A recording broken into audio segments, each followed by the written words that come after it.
So hi, in today's session, Okay. we'll be learning about Pandas. Pandas is a data analytics library for Python, and it is very much like tables. Pandas treat data as a collection of rows and columns, and it's an open source library which is used by every data scientist who is using Python for any problem solving. So in a real world problem, in a real world project, the data is handled by using pandas. Okay. So it is the Python's version of Excel. So it's a better version of Excel in Python. Whatever you can think of doing in Excel, you can do everything and more in pandas in Python. Right, so we'll start with like introduction to pandas, then we will look at some of the elements. So one is series, what are data frames, then how to handle missing data, what is group by, how can I merge, join and concatenate different data frames, then what are the operations and how to read data and how to save my data. All this we'll be learning here, right? So let's go ahead with the, yeah, so first topic is series. Okay, so we have discussed about Python lists, Python dictionaries, and even NumPy arrays. Okay, but all those are very primitive. So in an actual case, the data will be of the forms of rows and columns. So there will be multiple columns, each identifying a feature.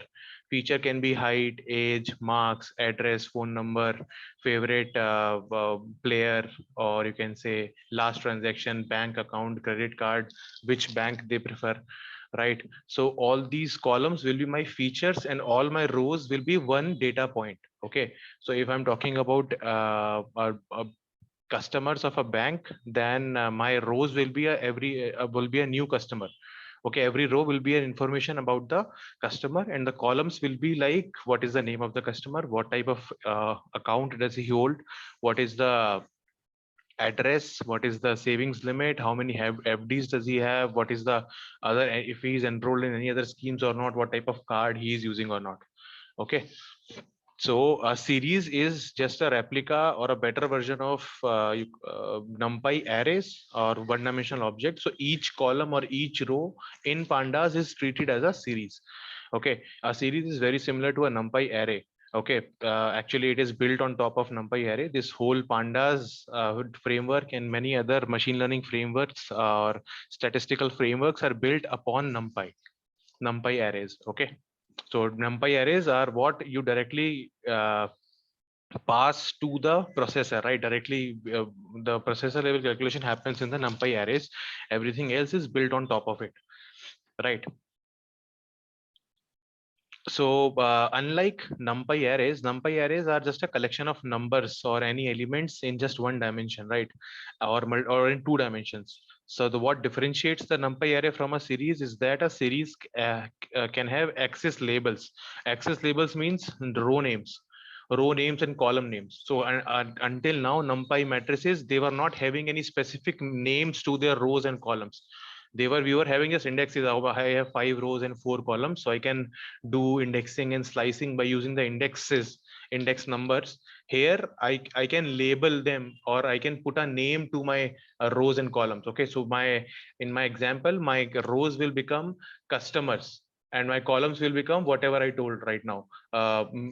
Phone number, address, type of debit card, credit card, all this will become my column names. So I can give names to my array objects and array elements, and I can call them by using referencing to their names. Okay, so for customer this, give me the address or give me the phone number, all that in just one object. So as a one table, we are importing everything, and it does not need to hold numeric data. It can hold any arbitrary Python object.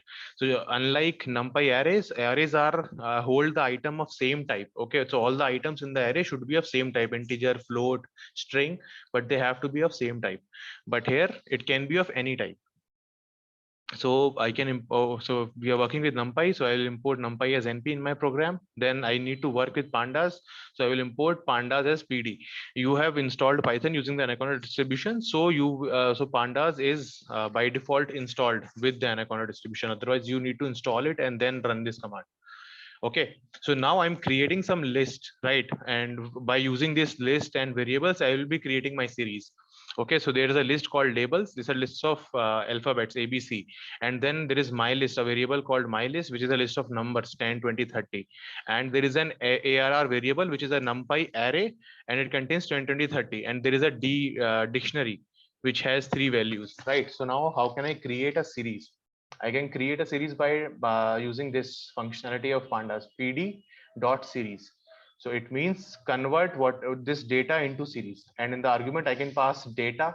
I can pass if I run this presently, I'll get np is not defined because this cell is not run yet.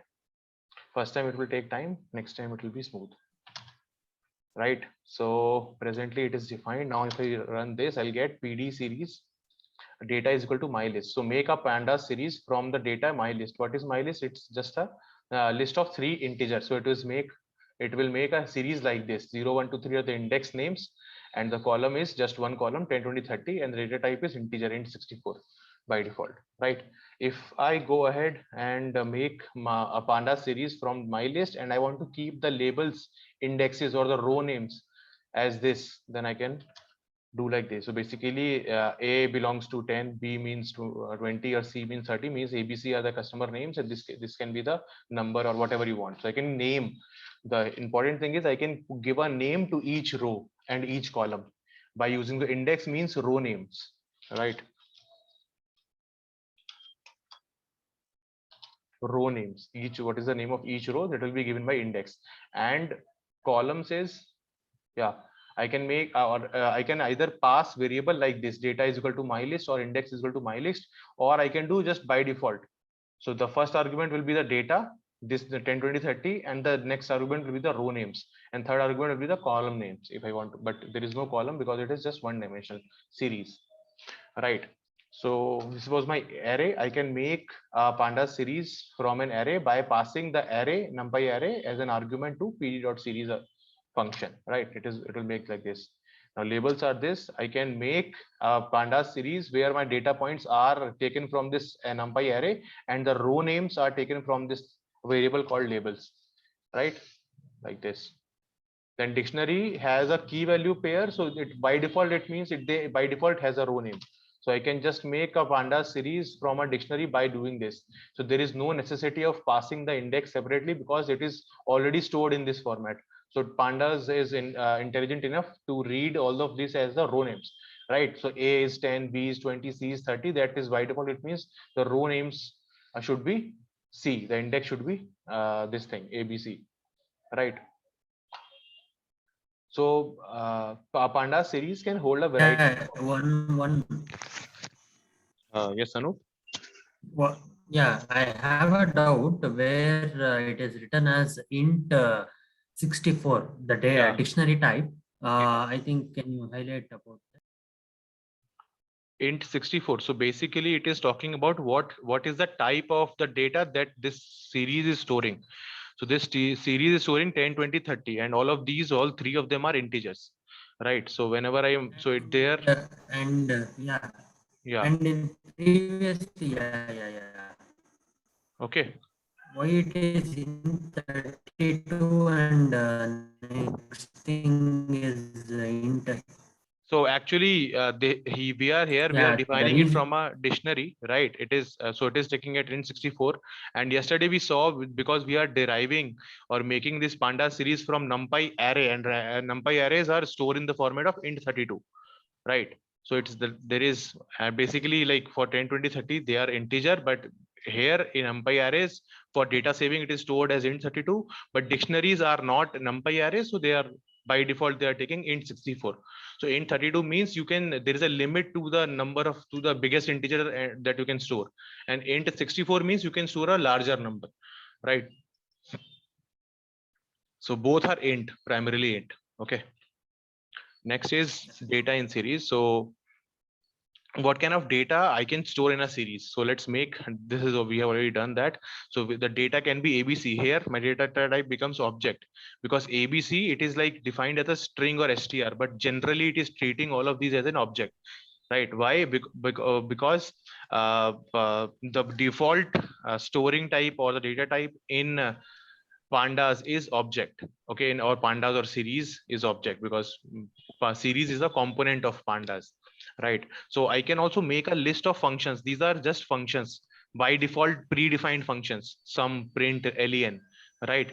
So pd.series, I can pass a list of them, and I can get an output like this, where this is my list and it is a built-in function sum, it's a built-in function print, it's a built-in function length. This example is just to show you that we can make a series of any object in Python. It need not be any string or a number or a dictionary, but we can make it a, we can store any type of data object in my panda series. Right now, next comes the very known part. We have how can I address fetch data by using an indexing, right? So suppose I'm creating a series called S series ser1. It's a pandas.series. The data is 1 2 3 4, because the first argument is data, and index is the row names are this USA, Germany, Japan, right? So when I print my series, it looks like comes like this. So like I can define, like USA, maybe the number of gold medal wons or some things. This data can represent anything, and I, based on the row names, I can address them separately. Right now I'm making a series 2, which is a panda series. It has the similar 1 2 5 4 as this is the data, and my row names are this country names.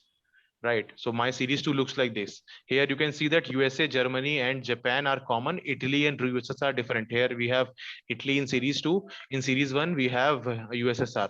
So if I can fetch any of the values by using indexing, like dictionary like indexing series 1, and in the bracket I can pass the row name which I want to fetch. Series 2 is like this. Now if I perform an operation like this, series 1 plus series 2, by it is smart enough to add wherever the row names are same. So Germany is in present in both, so it will add the value. Japan is present in both, so it will add the value. And USA is present in both, so it will add the value. But Italy and USSR is not present in any one of them, so this addition will not happen, and it will show NaN. NaN means not a number, because here I have Italy, but here I don't. Here I have Japan is USA. Okay, series 2 only. Yeah, like this. So here I have USS. And 1 minute. Yes. Yeah. So what happens if I give the country name twice, like USA, which is there? If I give it twice, or if the length of the index is increased to 5, what happens? So if the index is changed, it will, so wherever it does not find a matching index, it will not perform the operation. Wherever it will find the matching row name and there is a value, then it will perform an addition, just like normal common sense, like we do. The previous one, like 1 2 5 4. If I give like anywhere a series, if I give 4,6, and if I retain it the same way, what will be the output? So what you are asking is, if I add two more values to it, then what will happen to the output, right? Yeah. So I should also give more country names here also, right?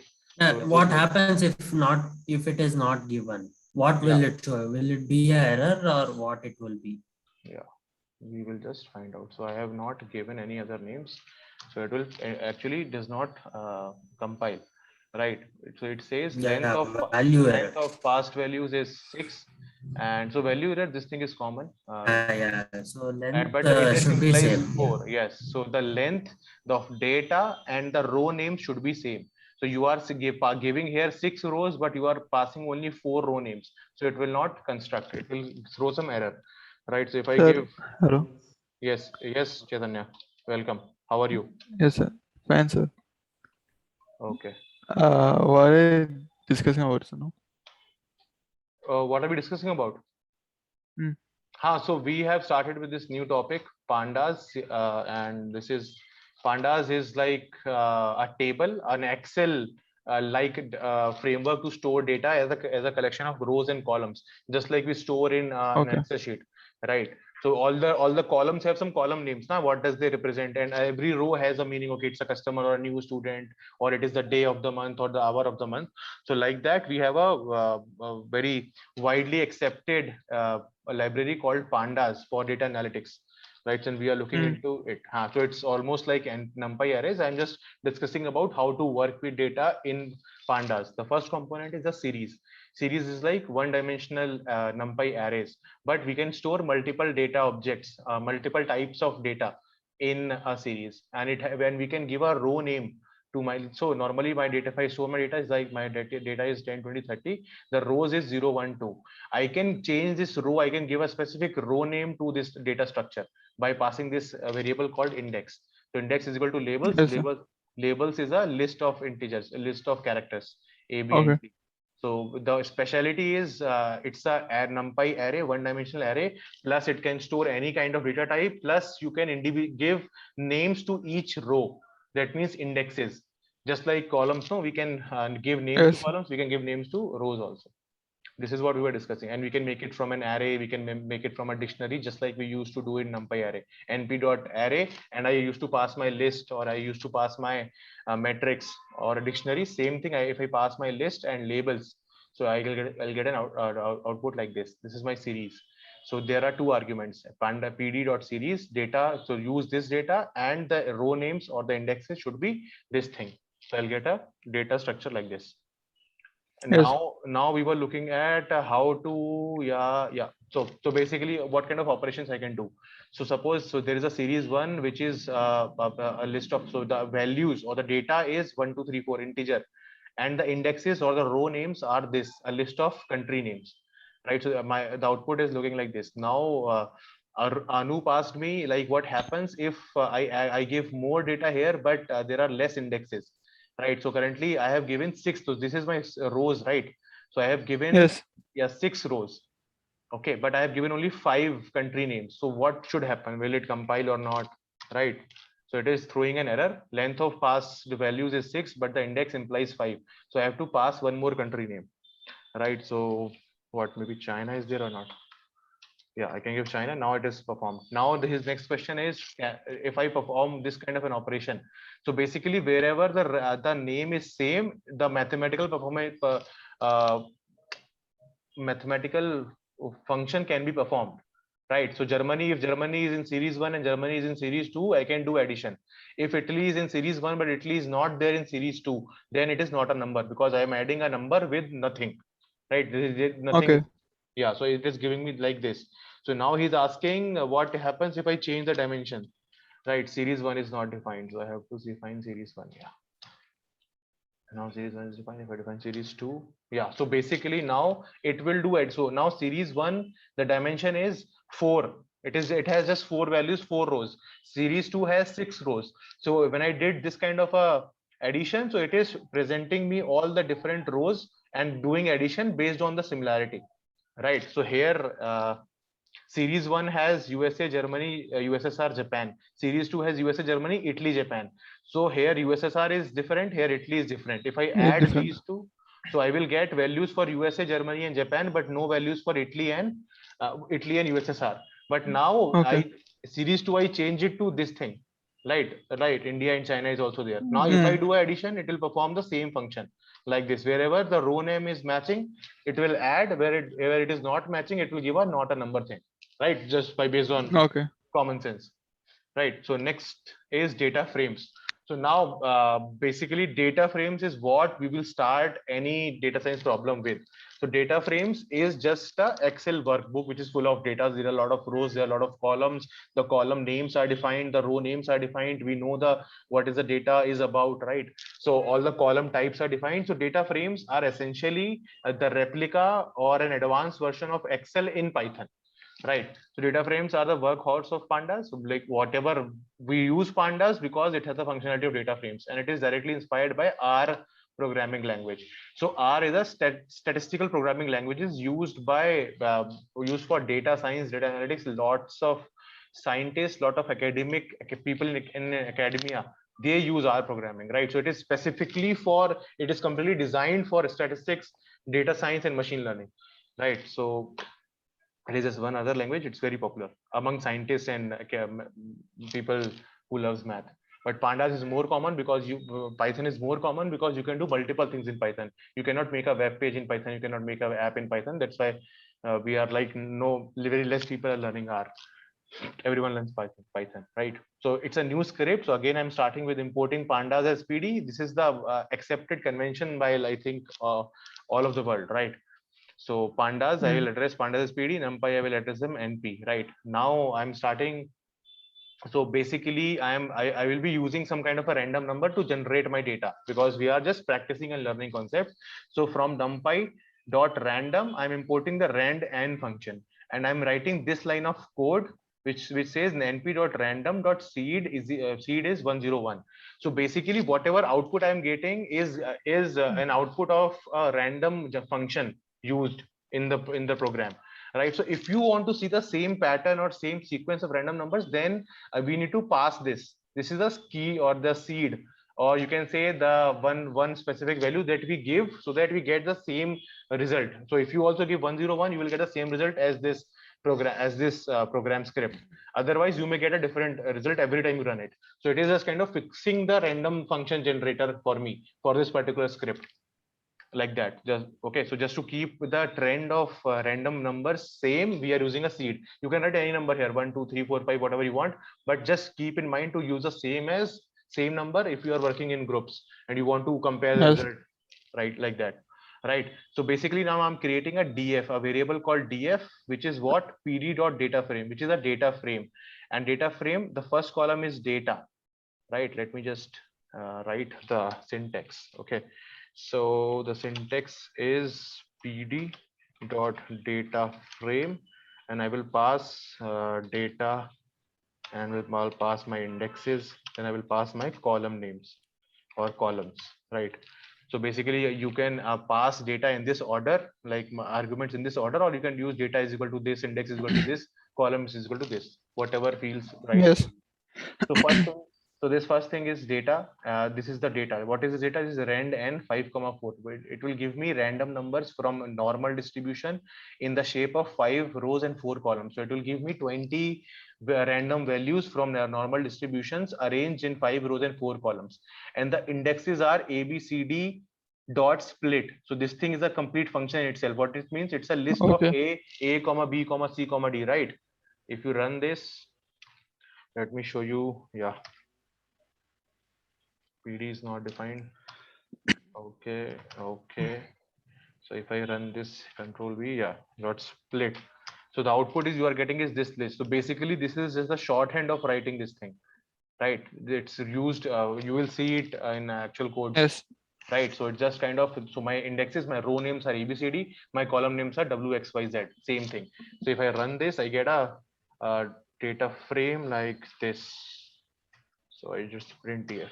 Yeah, so this is my data frame which I created, exactly like an Excel workbook, right? Same thing I created by using pandas library in Python, right? So I have my row names ABCD, my column names are WXYZ, right? These values are randomly generated from normal distribution, right? So now this is what my data looks like. Now how can I do selection and indexing? How can I choose some of these values or a subset of these values? How can I do that? Same thing that we learned from list for NumPy arrays and for dictionaries. So there is a obvious method is to use df. Then I can use a dictionary, like just pass the column name. I'll get all the values. W is this column. I will pass df in square brackets the column name. I'll get all the row values. I'll get like the name is W, the D type is float. So all the values are float 64, right? Next, I can pass a list of columns also. Suppose I want to fetch 2 columns, I can pass a list of columns. So only W and Z I'm getting, right? There is also another way of doing it. Just like we access the attributes of any variable, I can access the columns as an attribute by df dot. SQL syntax. Yeah. Yeah. So you can directly call any column with df dot w. Right. Why is it not recommended? It is not recommended because suppose you have a column, right? So you have a column name, right? So like your column looks like this. The name is house number, right? So now if you do something like df dot house and space number, then it will not work. because there is a space, right? So either you should keep this nomenclature of using this underscore, Okay. right, while naming. So it's because so it's better to use this kind of notation, because in the list I can pass the exact name, right? Okay. And yeah, so this is just one thing which is not one reason why it is not recommended, right? Let me just comment this out. Yeah, okay. And yeah, so I can check the type of any column by using, of course, this type function works for everything. So df, this column, what is the type? It says pandas core.series.series. So it's a pandas series, right? I can create a new column by using this. Suppose I want to make a new column which should be equal to w plus y. There is a new column I want to add by using these things, just like we use in Excel, the column w plus column y, and I drag it to the last anything. So I can just create a new column by running this code. I'll get a column like this, right? This is a new column with performed Yes. created after this operation. I can drop a column by using this function. Drop means deleting a column. So df drop new and access is equal to 1. So basically this name is both for rows and columns. I have names for columns, I have names for rows. How will the Python or processor understand which thing I want to drop? So access 1 for columns. So access is equal to 1 for columns, and access is equal to 0 for rows, right? Simple. This thing is an argument that we need to pass for dropping an item, right? So if I run this code, it will drop. See, the new access is not here anymore. But if Yes. I again print it, it will come back, right? So this is just because it is mostly used for real life data, which can be important, and we want to avoid any kind of unnecessary or carelessly dropped a column which we may want to, which we don't want to lose data. So basically there is a specific argument that I need to pass when I want to actually drop the column. So it is called in place. So basically df in this data frame drop this column because it's access 1, and in place 2 means actually make it happen in the original database. So if I run this now and I see my data frame, the z column, the new column is gone. So basically this is an extra argument that we need to pass to make it happen actually, right? Just to avoid any kind of dropping that or losing the data okay, because of carelessness, right? Okay, okay. And can we drop the original data also, like W, X, Y, Z in case Any of new? Yeah, yes, anything is fine. yeah, anything I can pass. I can like this. Now if I do w, it is not there. See, w is gone. Just pass the column name. And yeah, and in case of in place, if it Yeah. is written as false, once So it it will runs not drop. and you It will not drop then. So for if it is false, it will not drop. So if I now drop for y, so it will print that y is not there. But if I run the data frame again, y is there. rerun the data, it will be back. Yeah. Okay. Yeah. So basically, if I run this command with this thing is by default false.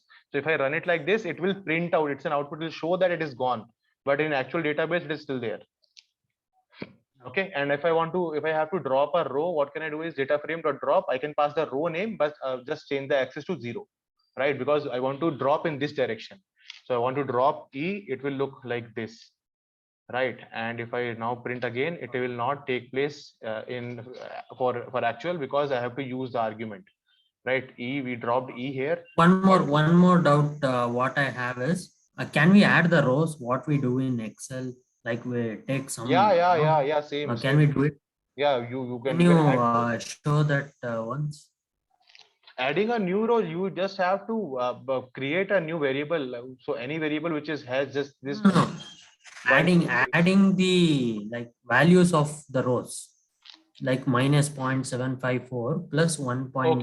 Okay. Adding of So can I add a new row by adding these two rows? Yeah. Okay. Correct. Sum of two rows. Yeah, it's there. It's there in this next. Like when we look at the rest of the nodes, it will be there. Yeah. So we can do it the same way as we did this for this column, right? So I can get, so I want to suppose I want to select rows, I can use, so for columns I can directly do df and pass the column name. For selecting rows I have to use this function called loc. So df dot loc at a, it means give me the values at the rows a, at the location a, right? So it will give me all the values, I can check, get the values from E. So A, B, C, D, E are the rows, right? So for fetching the rows, I have to pass this argument dot loc, right? So I have to use this function dot loc. Directly I can pass the name of the columns, but for fetching rows, I have to use this dot loc, right? I can also do an index based fetching of rows. So I can do ILOC, means df at index location this, fetch the data. So index location means rows by itself by default, right? So index at location 2. So it will give me 0, 1, 2 means C column, right? C column is, yeah, it should give me this column, C column 0.0729, and we have removed W and new column. That's why I'm getting just these three values here. Right now, how can I collect a subset of rows? Right, suppose I want only B and the Y row. So I can maybe like run like this, or I can get ILOC better. Yeah. So it says throws an error with base 10. Yeah, okay, maybe we should pass like this. Yeah.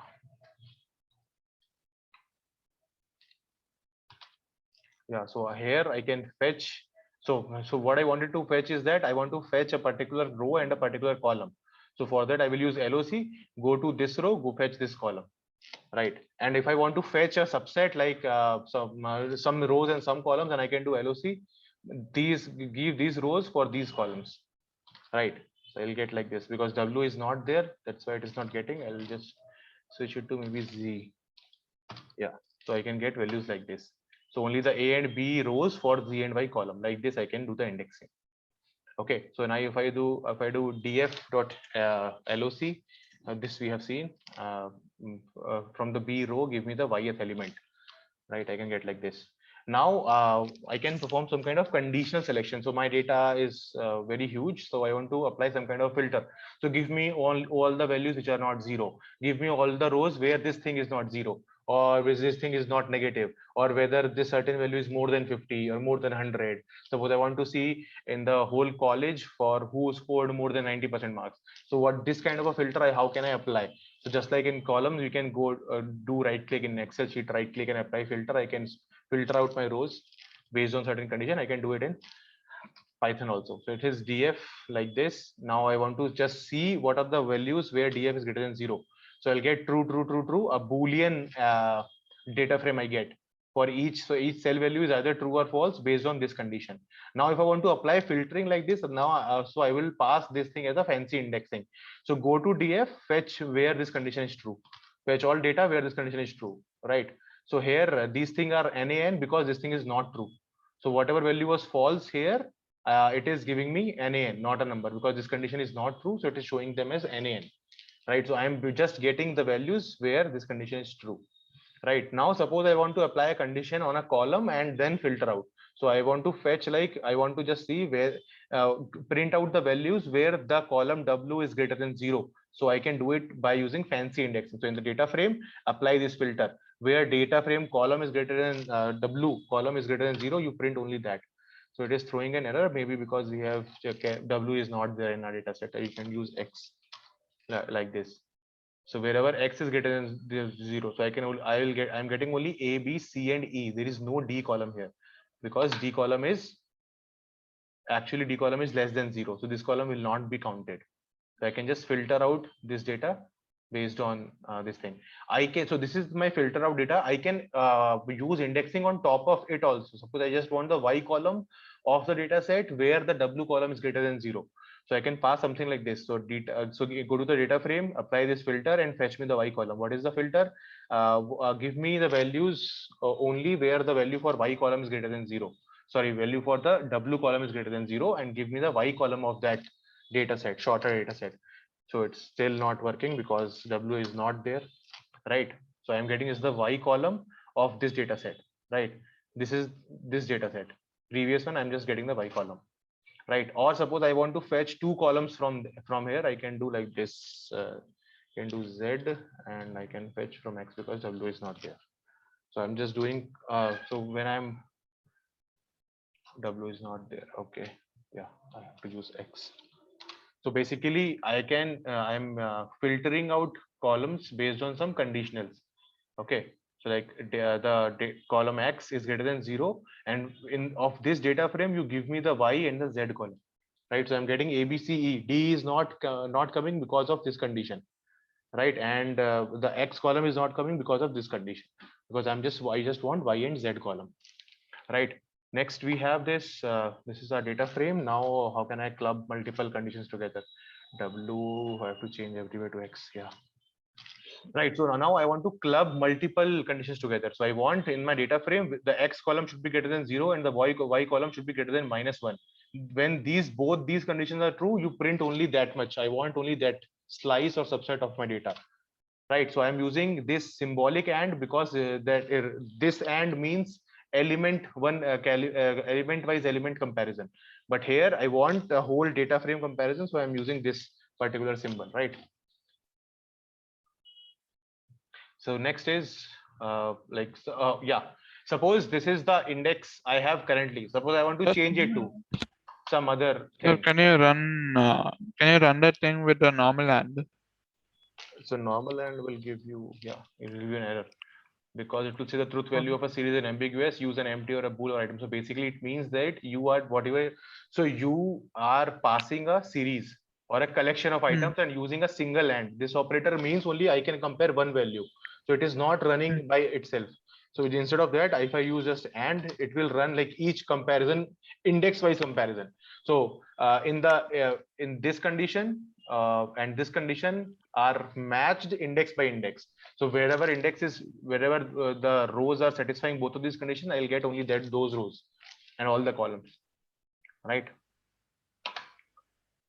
So next is indexing. Suppose this ABCDE is the index which I started with my data set, but later on I want to change it to say suppose day wise or hour wise, or maybe I want to change it to some numbers. So how can I do that? I can use a function called df.resetIndex. If I just run this, I get a new index here, 1 0 1 2 3 4, and I can create a new variable which will work as my index. So I can create new index. New int is equal to basically this short forms for US states, right? So now I'm creating a new column which will store the values of states, and I want this column to be my states, to be my indexes. So I will do df set index a column name. So basically in this data frame, set the index to be this column, right? So if I run this, my data set will look like this. So these are my columns now. These are my indexes now. I can call an index by using these names, right? So but if I run this here, it is back again in the same shape. It is printing like this, but it is not actually happening because I have to use this keyword, right? Suppose suppose 5 of us are working on the same data set, and the code is saved in GitHub repository. We're doing our part and committing it to the main master branch, right? So I ran this code, but all of you are using this indexing in your code. So just to avoid that kind of a thing, it should not happen by mistake. We are having this keyword in place is equal to true, right? Okay. So next one is yes. I think we are done over here. This multi-indexing is kind of not required as of now. If we see any problem, any question, we can look at this later, right? Okay. So I think we have some time remaining in the meeting, or is it not? I think we have like 4 or 5 minutes. 4 or 5 minutes. So 5 minutes. basically, whatever I wanted to discuss with pandas for the first day, it's over. Rest I have to look at missing data, group by, merging, concatenation, data input output. We will look at all these maybe in the next class. And guys, let's try to meet up tomorrow. Okay. Yes, sir. Tomorrow. Like anyway, so like it's better we first Sure. let's try it. Let's finish 4th. Yeah. In the start of the week, let's try to do the maximum classes. If we get any problem, we can take up in the weekend, because we do not want to lag behind in our schedule, right? So I'll discuss in the next class tomorrow, right? So Yes. if you have any questions, you can ask now. Otherwise, we can end this session and we can see you tomorrow again. Sir, I think in the starting I might messed up it, so can I have the recording? Yeah. I'll share on WhatsApp. Just after the Yes, class, sir. I'll upload it and I'll share with you. Yeah. Yes, sir.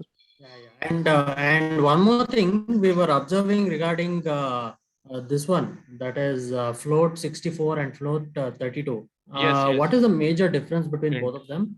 Both of them. Okay, let me. Let me.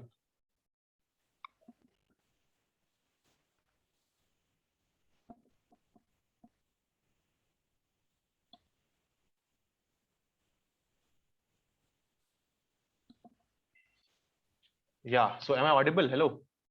Yes, sir. Yeah. Okay. So let me just switch over to Paint. I think. Paint. I think Paint should also be visible to you people.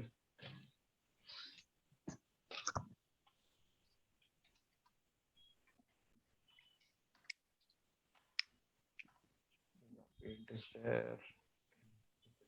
Okay. So in 32. So basically we are saving our data in bits as we seen in the intro class, right? So basically bit is nothing but like a square place in memory or physical memory in our hard disk where we are storing either 0 or 1. So if my size, if my data type has only 1 bit type, then I can store only two values, either 0 or 1, right? These two values only I can store. Suppose now I want to store numbers. How can I store numbers in the form of 0 and 1? I need to use binary conversion. So this is 0. So I am taking a block of memory. I am dividing it, splitting into different things. So all of these are 0. This will correspond to 1. If this is 1, rest of them are 0. Are you writing something, sir? Are you writing Yes, something? yes. Is it visible or not? Because I think it should be visible because the screen No, is sir, you're screen sharing the okay. Python. Okay, I'll share. Yeah, cool, Yeah, cool, it cool. is not visible. I'll share again. Yeah. I think the application that you are using is Yeah. MS Paint or something. Yeah. So it should Yeah, be yeah. available now, right? Yes. So this is like 1 bit. This is data which I store in 1 bit. And if my data type is only of 1 bit, not 32, or so this 32, 64 means bit, how many bits the data type is using to store the values, right? Suppose now I want to store numbers, int, we are talking about int. So this thing is correspond to 0, this thing will correspond to 1. Now this thing will correspond to what? When everything else is 0 and this is 1, this all is 0. So this will correspond to 2, right? And what will be 3? Like this. So this is 3, right? So using this bit kind of structure to store integers, if I'm using 32 blocks, right? 32 blocks are Yes. there, or I can use 64, which is lot bigger than this one, right? So basically I can store a larger number in 64, a smaller number in 32, right? So what is the maximum number that I can store? So let's take an example of 2. Suppose I have a 2 bit storage. So what is the maximum integer I can store? I can store what? 0 0. I can store 0 1, 1 0 1, or maybe 1 1, right? So my maximum integer is what? 3 that I can store. I can store 0 1 2 3. The maximum integer I can store is 3. So I need more space to encode any integer into 0 and 1 format. So when I am using 30-bit, 32-bit to store my integers, then it is called int 32, right? When I'm using 64-bit memory space to store my integer, that means I can store a bigger number. Then I call it int 64, right? So how to calculate? So basically at all these places, all these 64 places, I will do like this. So like if let's take the example here. So like if any of for all of these values, I have to add what? 2 to the power 0, 2 to the power 1, 2 to the power 3. So whatever the numbers are there, let me make it clear all of this and share again. If we have time, we have just 5 minutes. Cool. No issues. So I can select and or I can just extend the canvas. Yeah, right. Okay. So basically I'm storing. Yeah, I'm storing my data like this in all these bits. All of these bits can be either 0 or 1, 0 or 1, all these bits, right? Yes. And then integer is equal to, suppose this is the integer, it is can be found out by, so suppose we start from this side. This is the 0th index from right to left. This is 0, this is 1, this is 2, this is 3, this is 4 5 6, and so on up to where. So so my number will be like 2 to the power 0, plus 2 to the power 1. If this thing is 1, plus 2 to the power 2, plus 2 to the power 3, plus 2 to the power 4. So this will be my number which I am storing. So if this is 1, then this thing will be counted and this thing will be counted. Rest, if it is 0, then this thing will not be counted, right? So basically it is 2 into this index, whether it is 0 or not 1, right? So in this way I am storing my number. So int 32 can store integers, a limited set of numbers basically. So it can store up to what? 2 to the power 0 plus 2 to the power 1 plus 2 to the power 2 plus dot dot dot 2 to the power 31. This is the largest number that int 32 can store, right? And Okay. int 64 will be, this thing will become 63, sorry, because you're starting from 0, right? This is the largest integer that my number can store, which is like in the order of 2 to the power 63 plus 2 to the power 64, right? Some, I guess, around 20 or 30 digit number it should be, right? So this is Okay. how, yes. So basically NumPy arrays, why the question arises was, so NumPy, when I'm making a Pandas series from NumPy array, it is by default taking int 32, and when I'm making from a dictionary, it is taking int 64. So that is because of the nature of NumPy and dictionaries, right? So dictionaries in general take more space to store the same data, right? So if you store 1, 2, 3 in a dictionary, it will take more space than storing 1, 2, 3 in a NumPy array, right? Because NumPy array, all the data types are predefined, but here it needs, okay, it's a dictionary, it's a integer, it's a dictionary, it's an integer, it's a string, so it needs separate space to store the type of the data that I'm storing, right? I guess this answers the question, Anup. Hello, Anup, am I audible? Hello. I think Anup will mute. Okay. Yeah, I can hear you. Yeah. Okay, so does it answer your question? Yeah, fine. Because I was concerned regarding when to use 32 and when to use 64. So when it comes basically, in, like dictionary. in most of the application, most of the time, we will not be defining data type. We will be just using or working on data that we obtain from some source. And when we store it in a Pandas series or Pandas data frame, it will take the type by default. So we are not defining int 32 or int 64. So based on the data which is stored in my data frame, it is by default taking the data type. Okay, so it's kind of automated process Okay. for us. Yeah. Any other questions if you have, or if you want to discuss some, so guys, please try and keep trying exercises. Whatever I give you for homework, you do Okay. that. Try to run the complete script by yourself once at least, and try to work with all your fantasies, all kind of queries that you might face, right? Yes, sir. Okay, so let's meet tomorrow at the same time. We'll continue this discussion with Pandas, and then if we get time, we can discuss the NumPy exercises or any other exercise that you might have tried and faced some difficulties. Okay. Yes. Okay, and I'll Sure. share the notes and the recording both. Okay. Sure. Okay, guys. Sure. Thank you for your time. See you tomorrow. Bye bye. Okay, sir. Okay. Bye, sir. Bye. Right.